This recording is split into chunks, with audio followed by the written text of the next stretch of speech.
ले ले मैंने समाज के सभी लोगों को मैं सबसे पहले धन्यवाद देना चाहूँगा कि आप सबसे आकर के इस बारिश के इस समय के अभाव में लेकर के अपने कीमती समय निकाला, इसके लिए आपका बहुत बहुत धन्यवाद। क्योंकि समाज को यदि रोशनी दिखानी है तो सबसे पहले समाज के जिम्मेदार लोगों को आगे आना पड़ेगा। जो समाज के हथियार लोग हैं, जो समाज के साथियों, अगर 2 मिनट का समय है, देखिए मैं राजनीति में बात नहीं करूँगा, समाज नीति में बात करूँगा। क्योंकि राजनीति वो सीढ़ी है जो हमारे समाज को विकसित दिशा में लेके जाती है, लेकिन राजनीति आप तब करेंगे जब आप सामाजिक रूप से एकजुट हो जाएंगे। साथियों, देश के जितने भी दीनहीन वंचित समाज है, या जिसे कहते हैं मूल्यवान समाज है, या देश का SC ST माइनॉरिटी समाज है, वो सब हमारे अपने ही भाई बंधु हैं। हम सब एक ही गुरु और एक ही भगवान की संतान है, जिसे महर्षि भगवान कश्यप जी कहते हैं। यदि आप महर्षि भगवान कश्यप जी को सृष्टि रचयिता के रूप में जानते हैं, तो आपको ये मानना पड़ेगा कि जितने भी देश की अगड़ी पिछड़ी जातियाँ, जितने भी दीनहीन समाज है, जितना भी देश का गरीब तबका है, वो सारा का सारा आपका भाई बंधु है। यदि आप इस बात को दिल से स्वीकार करते हैं तो सबसे पहले ये बताइए, क्या चूड़ा चमार, क्या तेली खटी आपस में बैठ कर के एक दूसरे के साथ वार्तालाप करता है? अपने आप से पूछिएगा। हम लोग समाज के बीच में जाकर के काम करते हैं, हर समाज के बीच में हर समाज का व्यक्ति हमारे साथ जुड़ा हुआ है। अपने आप से पूछ के देखिएगा, क्या दलित समाज के साथ में आपका किसी के साथ संबंध है? क्या दलित समाज का आपके साथ किसी का संबंध है? नहीं होगा। यदि हम अपने इतिहास को नहीं जानेंगे, हम आपस में बैठना नहीं जानेंगे। यदि किसी से पूछा जाए, कश्यप समाज जो 17 उपजातियों में बटा हुआ है, उसके जितने भी महापुरुष हैं, जितने भी क्रांतिकारी हैं, यदि हमारी नवयुग पीढ़ी से ये पूछा जाए, स्कूल में पूछा जाए, या किसी मंत्री के द्वारा पूछा जाए, या किसी प्रोग्राम में पूछा जाए, मेरे ख्याल में किसी के पास में कोई जवाब नहीं होगा। क्यों? क्योंकि हमने अपनी संस्कृति को पढ़ के देखा ही नहीं। इन लोगों को कहते हैं कि उन लोगों ने हमें सत्ता विहीन बना दिया। हम उनके कहने से ही अपने बच्चे पैदा करते हैं, उनके कहने से हम अपने घरों के नाम रखते हैं, उनके कहने से ही हम अपने बच्चों के नाम रखते हैं, उनके कहने से ही हम अपनी शादी ब्याह तारीख रखते हैं। उसके अलावा हम बात अपनी निकलते नहीं देता। हमारे समाज की जितनी भी पढ़ी लिखी महिलाएं हैं, हम गाँव जाते हैं, अपने आप से पूछ के देखिए कि कितने लोगों के घर में महर्षि कश्यप या कश्यप समाज की 17 उपजातियों की संस्कृति जुड़ा हुआ किसी क्रांतिकारी का, किसी महापुरुष का, किसी भगवान का फोटो है क्या? अपने आप से पूछ के देखिए।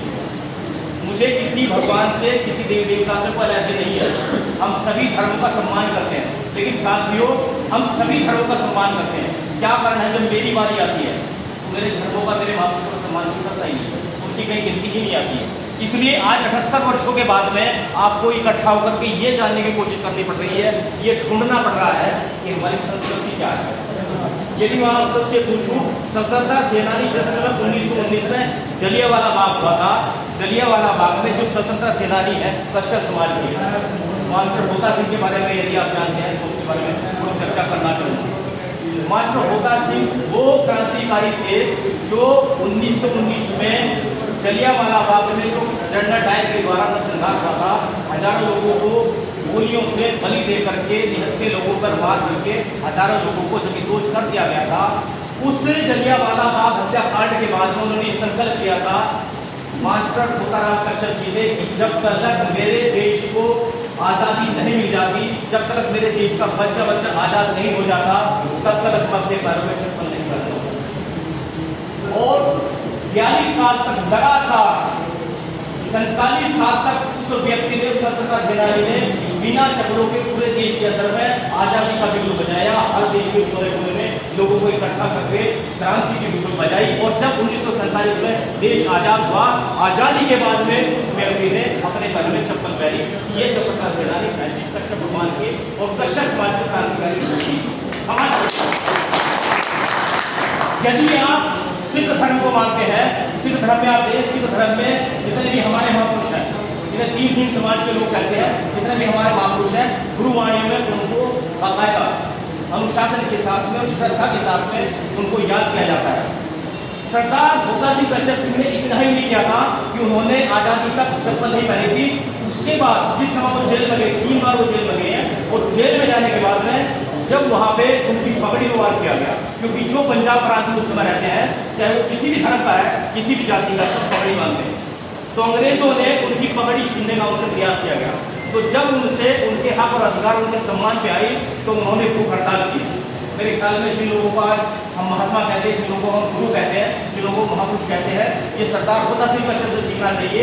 सरदार भोता सिंह का शब्द ने जेल के अंदर में आमरण अनशन शुरू किया, और जिसे आज सिख धर्म में पवित्र पगड़ी और अपना कड़ा और कृपाण माना जाता है, ये सरदार भोता सिंह कश्यप की उनकी लगातार हड़ताल का और उनके बलिदान का त्याग है, उनकी देन है कि आज सिख धर्म में पगड़ी, कड़ा और कृपाण तब से ही लागू हुआ था। उन्होंने जब तक ये पगड़ी, कड़ा और कृपाण लागू नहीं हुई तब तक उन्होंने अनिश्चितकाल धरने में बैठे रहे। ये सरदार भोता सिंह कश्यप के सल्तनत सेनानियों महान कुर्बानियों का प्रतीक है साथियों, जो आपको हमारे समाज में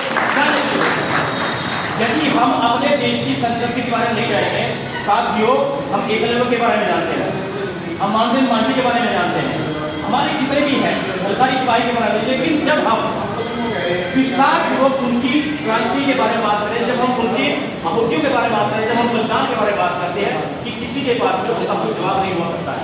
और साथ ही चाहे तो 15 अगस्त हो या 26 जनवरी हो या देश का कोई भी त्यौहार हो, उस समय देश के जितने भी महापुरुष हैं, देखिए साथियों, जितने भी हमारे देश के महापुरुष हैं, जितने भी क्रांतिकारी हैं, उन सब का नाम छुपा दिया जाता है। और जिन लोगों ने क्रांतिकारी का मतलब पता ही नहीं है, उन लोगों को स्वतंत्रता सेनानी और क्रांतिकारी बनाकर मेरे आपके द्वारा उनको बुझवाया जाता है, और हम उनको आराम से चुपके से धारण करते हैं। क्यों? क्योंकि हमें हमारे इतिहास के बारे में जानकारी नहीं होती साथियों। मुझे एक बात